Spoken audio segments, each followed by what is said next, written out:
Chers internautes, nous revenons encore avec la Minute Stan, donc le podcast qui vous donne quelques éléments de réponse sur votre préoccupation concernant l'entrepreneuriat. Aujourd'hui, nous allons parler du plan d'affaires qui, je sais, est une source de stress pour beaucoup de jeunes entrepreneurs.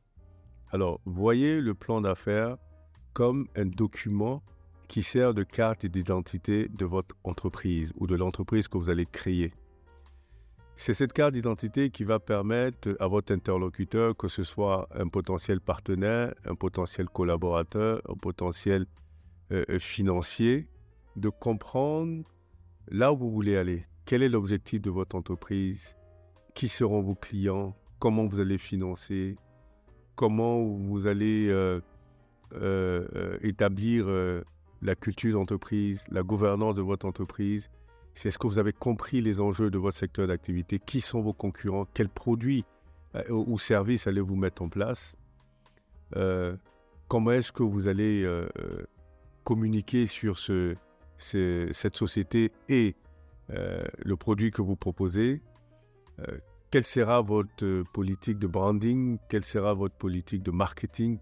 Toutes ces choses-là qui vont vous permettre de réussir votre entreprise. Et les gens ont besoin de savoir. Plus vous maîtrisez, évidemment, plus vous avez la chance d'avoir en face des oreilles attentives et qui pourraient éventuellement s'intéresser à votre business.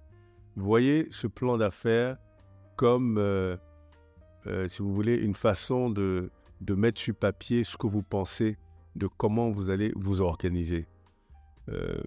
Écrire un plan d'affaires, ce n'est pas quelque chose de très complexe. Vous allez sur Internet, vous allez dans un moteur de recherche, vous demandez plan d'affaires en fonction du secteur d'activité. On vous donnera des modèles que vous allez adapter en fonction de votre environnement, adapter en fonction de ce que vous voulez faire.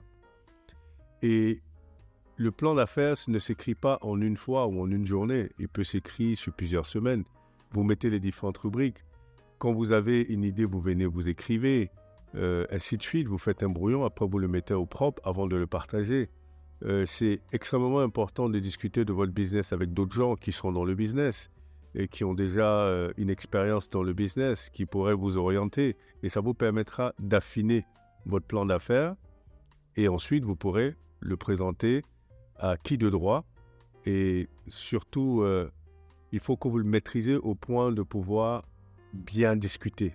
Parce que c'est bien d'écrire des choses, les gens regardent, ils lisent, mais c'est encore mieux si vous êtes capable d'expliquer ce que vous voulez faire. Voilà ce qu'est un plan d'affaires. Ce n'est rien de stressant, c'est au contraire un outil qui vous permet de clarifier vous-même dans votre esprit ce que vous faites, clarifier chez les autres ce que vous voulez faire en termes des différentes rubriques que je vous ai données, et vous verrez que le plan d'affaires, finalement, va être quelque chose de plutôt positif au lieu d'être un frein au démarrage de votre entreprise. C'était tout pour aujourd'hui. Nous nous retrouvons la semaine prochaine pour parler d'autres sujets aussi intéressants qui vous permettraient d'avoir de meilleures indications quant à comment gérer votre entreprise et comment commencer votre entreprise. Donc je vous dis à la semaine prochaine. Merci.